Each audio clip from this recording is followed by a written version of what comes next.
오늘 본문에 있는 이 말씀을 가지고 한 여인의 절박함이라는 제목으로 하나님 말씀을 증거하도록 하겠습니다.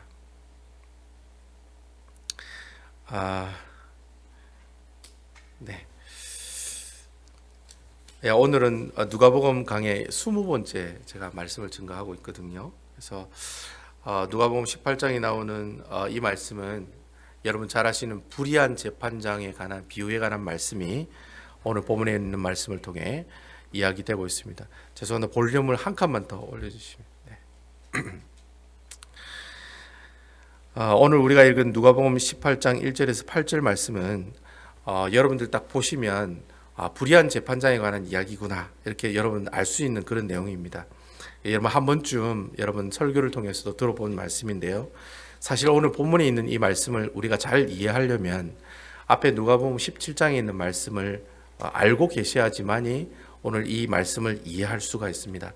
그래서 이 누가복음 18장 1절에서 8절에 있는 말씀은 어디서부터 원래 시작이 되느냐면 스타트가 되는 내용은 누가복음 17장 20절 말씀부터 시작이 됩니다. 그 말씀이 시작이 되어서 오늘 누가복음 18장 8절까지 그 말씀이 마무리되고 있다라고 보시면 됩니다. 그러니까 17장 20절에 있는 말씀부터 시작을 해서 18장 8절까지의 말씀이 한 단락이라고 생각을 하시면 되겠습니다. 그러면 17장 20절에 있는 말씀이 어떤 말씀이 있었느냐?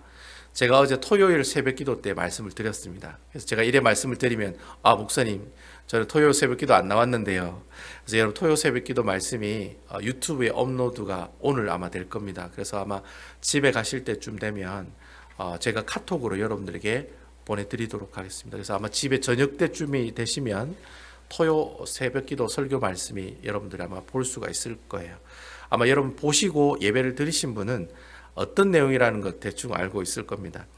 여러분 누가복음 17장 20절에 보면 바리새인들과 예수님이 만나는 이야기가 나오고 있어요.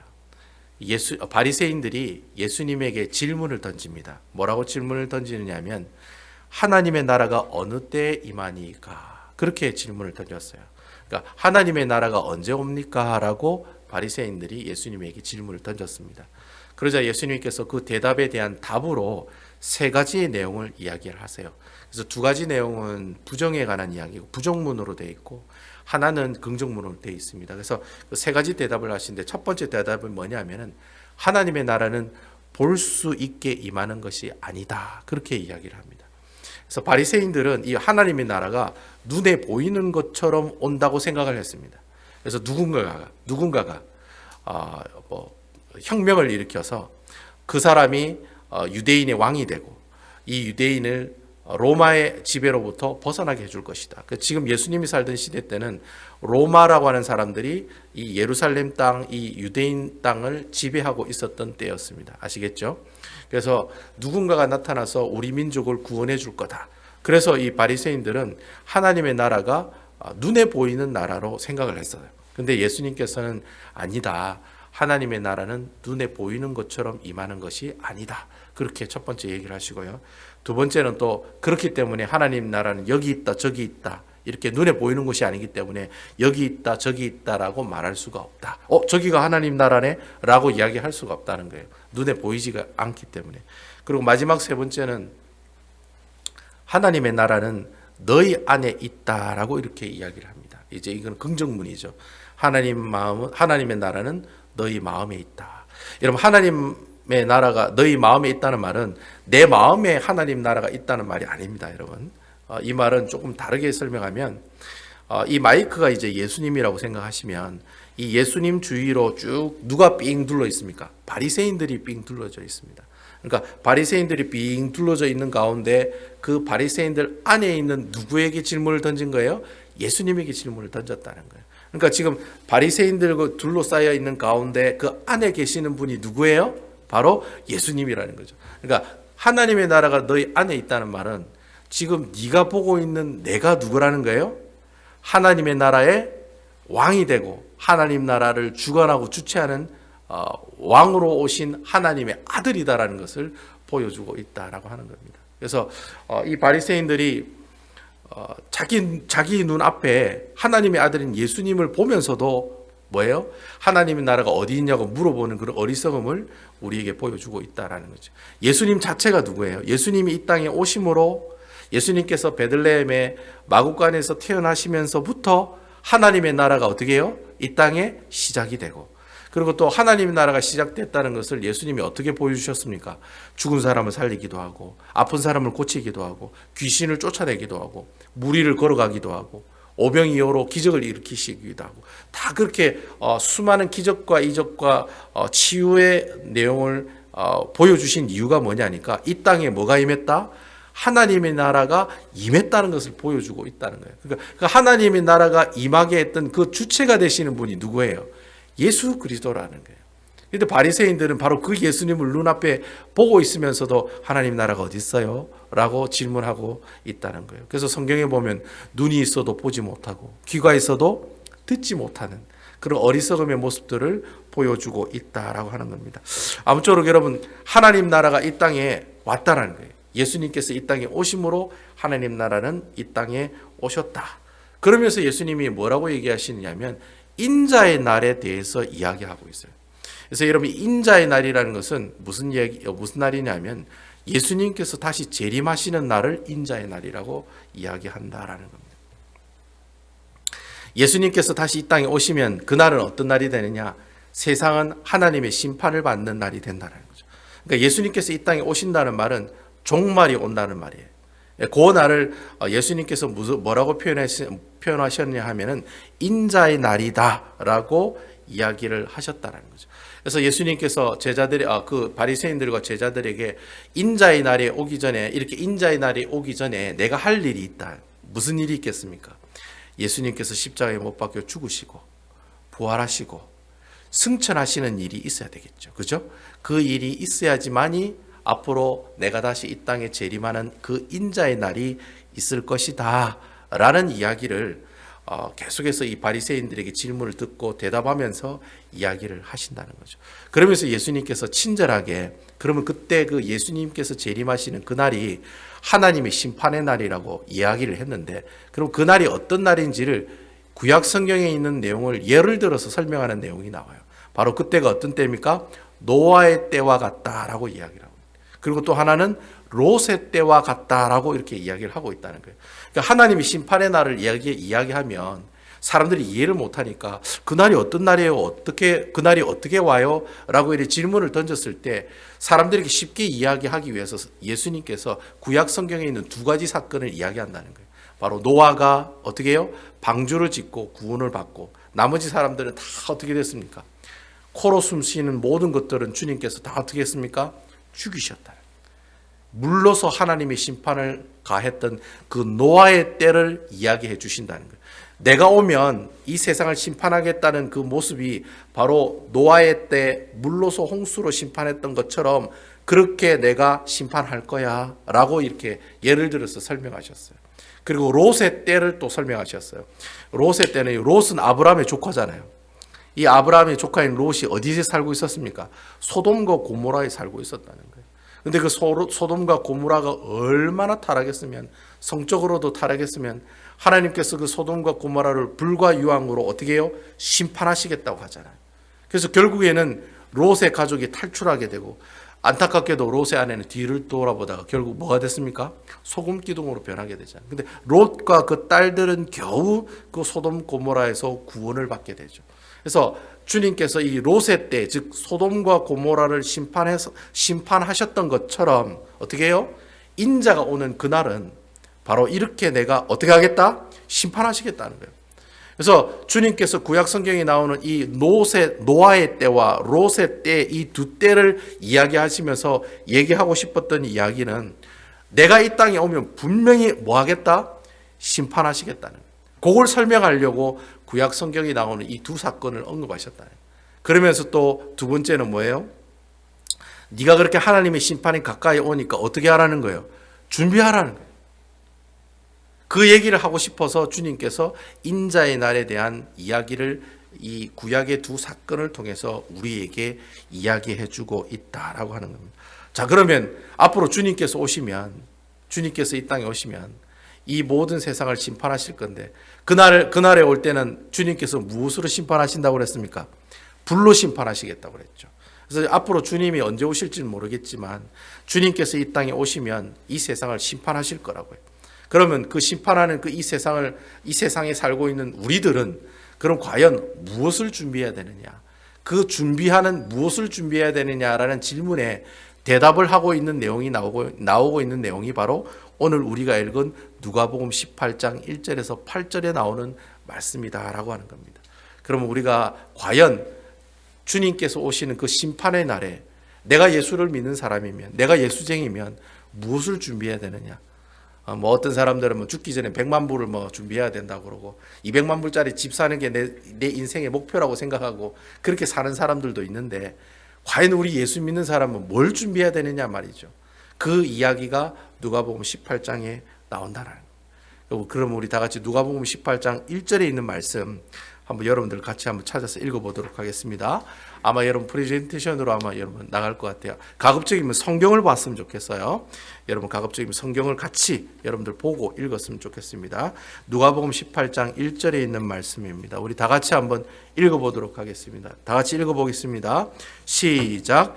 예수께서 그들에게 항상 기도하고 낙심하지 말아야 할 것을 비유로 말씀하여.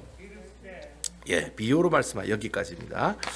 자, 여러분 오늘 이 말씀, 자, 앞으로 예수님께서 우리를 심판하시기 이 땅에 오실 건데 그러면 무엇을 준비해야 되느냐? 여러분 이 말씀만 딱 보면 기도를 준비해야 되겠구나라고 생각하는 사람들이 많이 있어요. 근데 여러분 실질적으로 이 1절에 있는 이 말씀을 보면서 주님께서 네가 앞으로 내가 심판하러 오실 때 이렇게 기도를 열심히 하면서 준비하라. 보통 많은 사람들이 그렇게 생각하는 사람들이 많아요. 이 불의한 재판관에 관한 이야기는 어떤 내용이다? 기도에 관한 내용이다라고 생각하는 사람들이 되게 많아요. 또 그렇게 설교하시는 목사님들도 엄청 많아요. 근데 사실 여러분 이 불의한 재판관에 관한 이 비유의 내용은 물론 기도에 관한 내용이 나오긴 하나, 기도를 끈질기게 네가 기도를 하면 이 불의한 재판관을 찾아간 이 과부처럼 끈질기게 하나님 앞에 기도하면 그 기도를 응답해 주실 거라고 하는 이야기는 아니다라는 거예요. 이 말씀의 핵심을 우리가 알려면은 1절을 보면 알면 되는 게 아니라 8절 말씀을 봐야 이 말씀에 이 말씀이 이런 뜻이구나라는 사실을 알게 된다는 겁니다. 그럼 우리 다 같이 8절에 있는 말씀, 우리 오늘 본문의 마지막 말씀이죠. 8절에 있는 말씀을 우리 다 같이 한번 읽어보도록 하겠습니다. 8절입니다. 시작. 내가 너희에게 이르노니 속히 그 원한을 풀어주시리라. 그러나 인자가 올 때 세상에서 믿음을 보겠느냐 하시니라. 네, 아멘. 오늘 이 말씀에 8절 말씀에 내가 너희에게 이르노니 속히 그 원한을 풀어주시리라. 여러분 이 말씀 여기까지만 딱 보면은 오늘 본문에 있는 이 불의한 재판관과 한 과부에 관한 이 이야기는요 그렇게 해석할 수가 있어요. 우리가 하나님 앞에 우리 기도 제목을 가지고 어떻게 해요? 과부가 재판장을 막 괴롭혀서 찾아가서 괴롭혀가지고 자신의 원한을 풀었던 것처럼 우리 또한 하나님 앞에 끈질기게 기도하고 하나님 바지가랑이를 붙들고 주님 이거 주셔야 됩니다. 이거 꼭 주셔야 됩니다. 그러게 내가 계속해서 기도하면 내 기도의 제목을 응답해 주실 거다라는 이야기로 우리가 어떻게 해요? 해석할 수가 있다는 거예요. 그리고 이야기할 수 있어요. 우리가 이 앞에 있는 이 이야기만 보면 내가 너희에게 이르노니 속히 그 원한을 풀어 주시리라. 요 말씀만 딱 보면 이 이야기는 기도에 관한 이야기구나라고 얘기할 수 있다는 거예요. 그런데 여러분 이 말씀 때문에 그런 기도에 관한 이야기가 아니라는 거예요. 그 말씀이 어떤 말씀입니까? 8절 뒷부분에 나온 그러나에서부터 나오는 이 말씀이 오늘 이 본문에 나오는 누가복음 18장 1절에서 8절에 나오는 가장 중요한 핵심 구절의 말씀이 된다는 겁니다. 우리 8절 뒷부분 우리 그러나부터 다시 한번 읽어보겠습니다. 시작. 그러나 인자가 올 때에 세상에서 믿음을 보겠느냐 하시니라. 자, 여러분 보세요. 인자가 올 때 분명히 오늘 말씀은 기도에 관한 말씀인 것 같은데 마지막에는 무엇에 관한 말씀으로 마치고 있습니까? 종말에 앞으로 너희가 어떻게 해야 될 것을 우리에게 이야기하고 있다. 금방 우리 권사님이 얘기했던 것처럼 이 이야기는 기도에 관한 이야기가 아니고 무엇에 관한 이야기예요? 믿음에 관한 이야기라는 거예요. 그럼 여러분 종말에 그러면 예수님이 오시기 전에 예수님의 제자들 무엇을 준비하라는 거예요? 열심히 기도하라는 거예요. 무엇을 준비하라는 거예요? 믿음을 준비하라는 거예요. 예. 그래서 여러분, 사실 오늘 이 그러나 인자가 올 때 세상에서 믿음을 보겠느냐, 이 말씀은요 부드럽게 얘기하신 말씀이 아니에요. 예수님께서 야, 인자가 올 때 믿음을 볼 사람이 있겠니? 이렇게 부드럽게 얘기하는 게 아니에요. 어떻게 얘기하고 있느냐 하면은, 여러분 앞에 17장에 무슨 내용이 있었어요? 노아의 때 하나님 말씀에 불순종한 사람들이 물로서 다 심판을 받고 죽었다. 롯의 때 소돔과 고모라에 있는 사람들이 하나님 말씀대로 불순종하며 살아가다가 다 불과 유황불로 어떻게 해요? 심판받았다. 고로 너희가 어떻게 해요? 노아의 때도 심판을 받고 롯의 때도 이 소돔과 고모라가 하나님의 심판을 받았는데, 네가 만약에 이 믿음을 준비하지 않으면 네도 어떻게 된다는 거예요? 똑같이 이런 하나님의 심판을 받을 거야, 조심해 라고 지금 얘기하고 있는 거예요. 그러니까 지금 예수님께서 아주 경고의 표현을 하고 계시는 거예요. 이 지금 이제 이머전시로 아주 경고의 말씀을 내는 거예요. 네가 이래 안 살면 너는 어떻게 된다는 거예요? 너는 죽는다는 거예요. 그 심각한 얘기를 오늘 이 불의한 재판장이라는 이 비유의 말씀을 통해 우리에게 이야기해 주고 있다라는 거예요. 그러면 왜 예수님께서 이 제자들에게 이 마지막에 경고의 말씀을 때리면서 너희가 믿음을 준비해야 되느냐고 이야기를 던지는지, 그 내용을, 이 불의한 재판장에 관한 비유의 내용을 우리가 같이 한번 살펴보면서 왜 예수님께서 우리에게 믿음을 준비하라고 경고하고 계시는가, 한번 여러분들하고 같이 한번 살펴보도록 하겠습니다. 그 불의한 재판장에 관한 이야기가 2절에서 6절까지 내용이 나오거든요. 그래서 제가 2절부터 6절까지 쭉 같이 한번 여러분들하고 읽어보도록 하겠습니다. 2절에서 6절에 있는 말씀, 우리 한번 긴 내용이지만 같이 한번 읽어보겠습니다. 시작. 이르시되 어떤 도시에 하나님을 두려워하지 않고 사람을 무시하는 한 재판장이 있는데, 그 도시에 한 과부가 있어 자주 그에게 가서 내 원수에 대한 나의 원한을 풀어주소서 하되, 4절 그가 얼마 동안 듣지 아니하다가 후에 속으로 생각하되 내가 하나님을 두려워하지 않고 사람을 무시하나. 5절 이 과부가 나를 번거롭게 하니 내가 그 원한을 풀어주리라. 그렇지 않으면 늘 와서 나를 괴롭게 하리라 하였느니라. 6절 주께서 또 이르시되 불의한 재판장이 말한 것을 들으라. 여기까지입니다. 자, 오늘 이 불의한 재판장에 관한 비유의 내용에 등장인물이 몇 명이 나오고 있습니까? 2사람이 나오고 있어요. 한 사람은 재판장이죠. 한 사람은 재판장이 나와 있고, 또 한 사람은 과부가 나와 있습니다. 한 과부가 나와 있어요. 여러분, 오늘 본문의 이 재판장은 어떤 재판장이라고 지금 성경이 표현하고 있습니까? 2절에 보시면은 하나님을 두려워하지 않고, 이 사람 진짜 대단한 사람입니다. 하나님을 두려워하지 않고 뭐예요? 사람을 무시하는 재판장이다, 그렇게 표현하고 있습니다. 여러분, 하나님께서 우리에게 주신 계명 중에 최고의 계명이 뭡니까? 하나님을 사랑하고 내 이웃을 내 몸같이 사랑하는 거잖아요. 근데 지금 이 재판장은 완전 반대로 살고 있는 거예요. 하나님을 두려워하지 않고 사람을 무시하는 사람이라는 거예요. 여러분, 이 재판장이 하나님을 두려워하지 않고 사람을 무서워한다는 이 사람은 어떤 사람을 얘기하고 있느냐 하면은, 하나님이 싫어하는 사람 중에 제일 싫어하는 사람, 대표적인 케이스의 사람이라고 할 수가 있는 거예요. 그러니까 여러분, 이 세상에서 하나님의 말씀에 불순종하면서 살아가는 제일 나쁜 놈, 그 사람이 지금 바로 이 재판장이라는 거예요. 이 재판장은 어떻게 해요? 하나님을 두려워하지도 않고 사람을 무시하는, 일명 하나님의 말씀 치지리도 듣지 않은 사람들, 이걸 좀 우리가 다른 말로 얘기하면 뭐라고 얘기합니까? 불의한 재판관이다, 그렇게 이야기한다는 거예요. 여러분, 불의하다는 뜻이 뭡니까? 하나님의 말씀에 순종하지 않는 사람을 불의한 사람이라고 합니다. 그리고 하나님의 말씀에 순종하는 사람을 의로운 사람이라고 성경은 이야기하고 있다는 거예요. 그래서 여러분, 오늘 이 내용이 누구에 관한 이야기입니까? 불의한 재판장에 관한 비유의 내용이다, 우리가 그렇게 이야기를 하고 있다는 거예요. 그리고 이제 불의한 재판장이 나와요. 그리고 이제 또 한 사람으로 또 누가 나옵니까? 한 과부가 지금 나오고 있다라고 하는 거예요. 제 과부, 오늘 말씀에 보면은 이 과부가 재판장을 찾아가서 자신의 원한을 풀어달라고 간청하는 그런 내용이 나오고 있어요.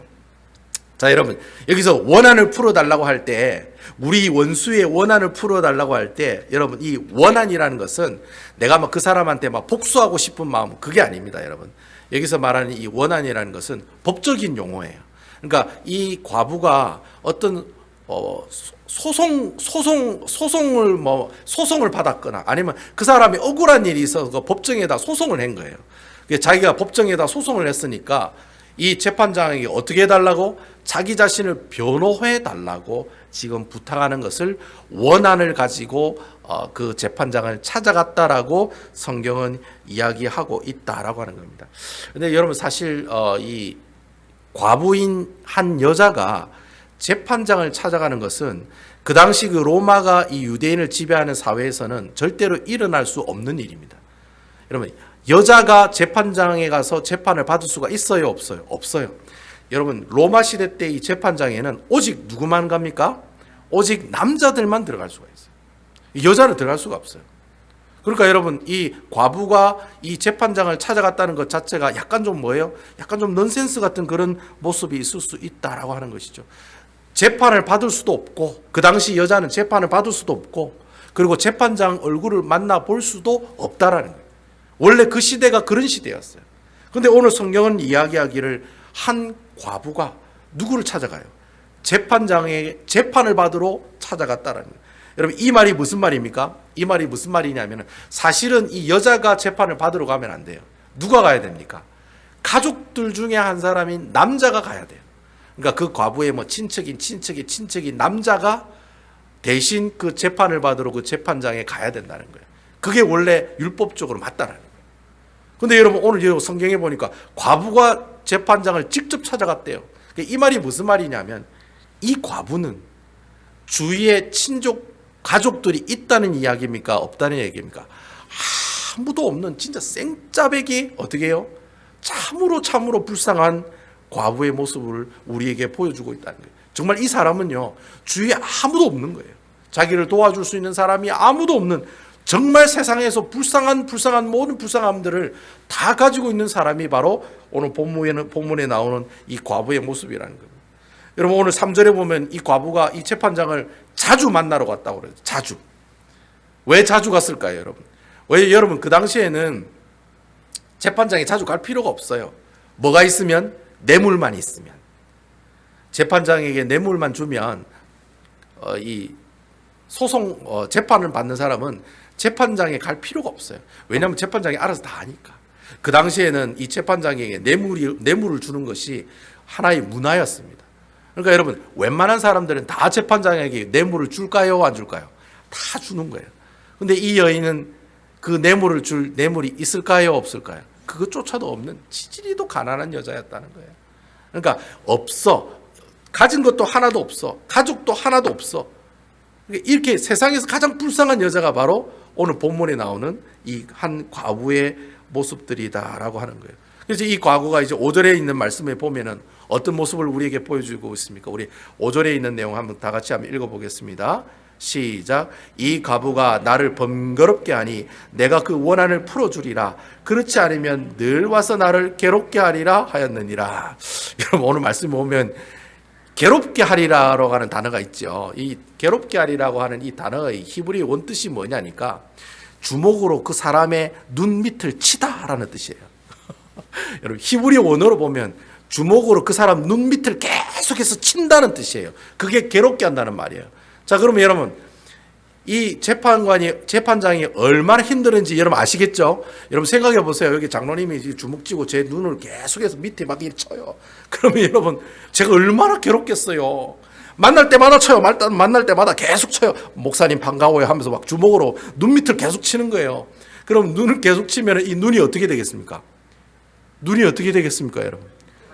이따마시하게 이렇게 뭐 붓겠죠. 그리고 또 막 눈이 시퍼렇겠죠. 그러면 부끄러울까요? 안 부끄러울까요? 안 부끄럽죠. 나는 재판장인데, 나는 사회적 지위와 체면이 있는 재판장인데 눈이 시퍼렇게 이래 있으면은 자기 체면도 안 선다는 거예요. 그만큼 괴로웠다는 거예요. 누구 때문에? 이 과부가 계속해서 찾아와가지고 자기 법정 소송의 이 문제를 해결해 달라고, 변호해 달라고 계속해서 얘기하니까 너무 피곤한 거예요. 얼마만큼 피곤해요? 눈탱이 밤탱이 되는 것만큼 피곤해지더라는 거예요. 그래서 어떻게 해요? 아이고 막 그냥 내 들어줘야 되겠다. 그렇게 해서 어떻게 해요? 그 과부의 요청을, 그 과부의 요구를 들어줬다라고 하는 얘기가 오늘 본문에 있는 이 불의한 재판장에 관한 비유의 말씀이라는 거예요. 제가 이 말씀을 보면서 제가 그런 생각을 했어요. 제가 이 말씀을 보면서 이 과부가 재판장을 찾아가는 것 자체가 목숨을 거는 거예요? 목숨을 안 거는 거예요? 목숨을 거는 거죠. 이 여자가 재판장에 가면 죽을 수도 있어요. 왜? 여자가 재판장에 들어왔기 때문에. 그러면 돌로 쳐 죽일 수도 있어요. 여자가 어떻게 재판장에 들어오냐고. 죽일 수도 있는 상황이에요. 근데 여러분, 이 과부는 그 죽을 수도 있는 그 상황인데도 불구하고 어떻게 해요? 목숨 걸고 재판장을 찾으러 갔다라는 거예요. 그것도 한 번만 간 게 아니라 계속해서 찾아갔다라는 거예요. 제가 이 모습을 보면서 저는 이 여인이, 이 과부가, 이 한 여인이 자기의 어떤 문제를 해결해 달라고 계속해서 재판장을 찾아가는 그 행동이 참 중요할까? 저는 그렇지 않다고 생각해요. 그 행동보다 더 중요한 것은 어떻게 해요? 자기가 죽을지도 모르는 상황들을 충분히 알고서도 어떻게 해요? 자신의 문제가 정말 꼭 해결되기를 바라는 그런 뭐가 있었어요? 절박한 심정이 있었다는 거예요. 여러분 아멘이십니까? 내가 이 문제를 해결 안 하면 나는 죽을 수밖에 없어요. 그러니까 여러분, 과부가 가진 것도 없어, 가족도 없어, 뭐가 무섭겠어요? 자기가 가지고 있는 문제를 누군가가 꼭 풀어줘야 되는데 그 풀어줄 수 있는 사람은 한 사람밖에 없는 거예요. 누구예요? 불의한 재판관 그 한 사람밖에 없는 거예요. 그러니까 그 사람이 뇌물을 받아먹고 올바르지 않은 재판을 하는 사람인데도 불구하고, 그럼에도 불구하고 그 사람은, 이 과부는 어떻게 해요? 그 불의한 재판관을 찾아가는 거예요. 왜요? 그 불의한 재판관만이 내 문제를 해결해 주실 수가 있기 때문에. 그래서 여러분, 그 마음이 어떤 마음이겠어요? 참 정말 절박한 심정을 들고 어떻게 해요? 그 재판장을 찾아갔다라는 거예요. 내 주위에 나를 도와줄 수 없는 사람이 아무도 없기 때문에 그 심정은 더 절박하다는 거예요. 그리고 나는 아무 돈도 없기 때문에 재판장에 뇌물도 줄 수가 없기 때문에 어떻게 해요? 자주 찾아갈 수밖에 없는 그런 상황이 일어날 수밖에 없다라는 것이죠. 그러니까 결국에는 이 과부는 어떤 심정을 가지고 이 재판장을 찾아갔느냐? 제가 볼 때는 그런 것 같아요. 절박한 심정을 가지고 바로 이 재판장을 찾아갔다라고 하는 거예요. 그러면 이 절박한 심정, 절박한 마음, 간절한 그 마음을 예수님은 뭐라고 표현을 했느냐? 바로 그 8절 마지막에 있는 그 말씀을 표현했다는 거예요. 여러분, 8절 마지막에 있는 말씀 뭐라고 표현합니까? 그 과부의 절박한 그 마음을 뭐라고 얘기했습니까? 믿음이라고 이야기하고 있다라고 하는 것입니다. 아멘입니까? 결국 여러분, 이 과부가 이 절박한 그 마음을 가지고 누구에게 나갔어요? 불의한 재판장에게 나갔던 것처럼 우리 또한 마찬가지라는 거예요. 우리 예수 믿는 사람도 마찬가지라는 거예요. 우리가 예수님에게 나갈 때 무슨 마음을 가지고 나가야 돼요? 절박한 심정을 가지고 예수님에게 나가야 된다는 거예요. 예수님께서는 분명히 이 문제를 해결해 주실 줄로 믿습니다. 주님 아니면 이 문제 해결할 수가 없습니다. 주님 아니면 저의 이 마음을 치유해 줄 수가 없습니다라고 하는 그런 확실한 신뢰와 확신을 가지고 절박한 심정을 가지고 누구를 찾아가요? 그때 예수 그리스도를 찾아가는 그 모습이 바로 주님은 뭐라고 이야기하세요? 믿음이다라고 이야기한다는 거예요. 여러분 아멘이시지요? 예. 그러니까 여러분, 이 믿음이라는 것이 믿는 것이 믿음이 아니에요. 믿음이라는 것은 이 한 과부가 정말 절박한 그 심정을 가지고 이 문제를 해결하실 분은 불의한 재판관밖에 없다는 사실, 그 마음을 가지고 그 사람에게 목숨 걸고 찾아가고 달려갔던 것처럼 우리의 마음도 똑같은 거예요. 우리의 믿음도 똑같은 거예요. 바로 우리의 믿음이라는 것은 우리의 믿음도 똑같은 거예요. 절박한 마음을 가지고 어떻게 해요? 주님 붙잡고 주님 의지하고 나가는 그 모습을 두고 우리는, 예수님은 뭐라고 얘기하시느냐? 믿음이다라고 우리에게 얘기하시는 거예요. 그러니까 예수님께서 내가 인자의 날에 정말 내가 확인하고 싶은 게 있는데 그게 뭐예요? 우리 권사님이 기도 많이 했나 기도 안 했나 그거 확인하는 거 원치 않는다는 거예요. 네가 지금 뭐 어떻게 기도를 뭐 10시간 동안 했나? 아니면 기도를 매일 했나? 그거 체크하기를 원치 않으신다. 우리 주님이 원하시는 것은 네가 얼마나 절박한 심정을 가지고 믿음을 가지고 예수님을 바라보고 예수님을 의지하며 살아갔느냐. 그거 보신다는 거예요. 그거를 어떻게 하라? 준비하라. 그 말씀이 바로 오늘 이 말씀을 통해 우리에게 이야기하고 있다라고 하는 거예요. 그러니까 여러분, 앞으로 오실 그 예수님을 맞이하는 우리 예수 믿는 사람들은 무엇을 준비해야 돼요? 바로 이 절박한 심정인 믿음을 준비하며 살아가는 사람들이 되어야 된다라고 하는 겁니다. 여러분, 이 믿음이 어디서 시작되고 어디서 자라납니까? 믿음은 들으면서 나가며. 아멘이시죠? 믿음이 어디서부터 시작됩니까? 하나님의 말씀에서부터 시작이 돼요. 우리 배다니 교회가 올해부터 하나님 말씀을 보십시다. 하나님 큐티를 하십시다. 큐티 말씀을 가지고 묵상을 하자고 하는 이유가 바로 거기 있는 거예요. 우리 모든 믿음의 출발이 어디서 일어나느냐? 여러분, 예배드리는 이 순간부터 시작된다는 것입니다. 여러분, 아멘이시지요? 믿음은 들으면서 나지, 믿음은 보면서 난다고 성경은 이야기하고 있지 않아요. 믿음은 들으면서 난다고 되어 있어요. 여러분들 하나님의 말씀을 들으시고 하나님의 말씀을 읽으시고 하나님의 말씀을 여러분 어떻게 해요? 계속해서 바라보는 모습이 있어야지만이 여러분들 심령에 뭐가 생겨요? 절박한 심정이 생기는 거예요. 그게 믿음인 거예요. 하나님께서 내게 주시는 이 귀한 기도의 제목, 그때 뭐가 생기는? 그때 기도의 제목이 생기는 거예요. 내가 절박한 심정, 절박한 마음, 그 믿음이 생길 때 내 심령 가운데 뭐가 생겨요? 그때 기도 제목이 생기는 거예요. 그때 하나님 앞에 하나님을 신뢰하고 하나님을 바라보고 온전히 어떻게 해요? 주님께로만 나아가는 그 모습들이 바로 믿음의 생활이요, 믿음의 삶의 모습들이라는 거죠. 저는 여러분들이 매일 하나님 말씀을 읽으시면서 매일 하나님 말씀에 은혜 받으시면서 여러분들이 가지고 있는 그 절박한 심정들이 조금씩 자라는 놀란 축복이 있으시기를 주님의 이름으로 축원을 드리겠습니다. 내가 예수 믿는 사람인데 앞으로 예수님이 오실 거라고 하시는데, 예수님이 오시면 분명히 심판하신다고 하시는데, 그렇게 경고하시는데 그 경고하시는 말씀을 듣고서도 하나님의 말씀 읽는 것을 여러분을 게을러 하시고 하나님의 말씀을 읽지도 않으시고 하나님의 말씀을 보지도 않으시고 하나님의 말씀을 묵상하지도 않는 것은 그건 뭐예요? 그건 불의한 재판관하고 똑같은 거예요, 여러분. 하나님을 두려워하지도 않고 사람을 무시하는 그런 삶을 살아가는 사람의 모습이 될 수밖에 없다는 거예요. 저는 여러분들이 불의한 재판관이 되기를 원치 않아요. 예수님께서 이 땅에 오실 때 불의한 재판관이라고 너 불의한 재판관이네? 이렇게 얘기를 듣지 마시고, 그래, 네가 가지고 있는 그 절박한 처절한 그 심정, 그 절박한 그 심정, 그 믿음이 너를 구원했다. 착하고 충성된 종이라고 다 칭찬받는 아름다운 우리 배다니 교회 성도 여러분들 다 되시기를 주님의 이름으로 축원을 드리겠습니다.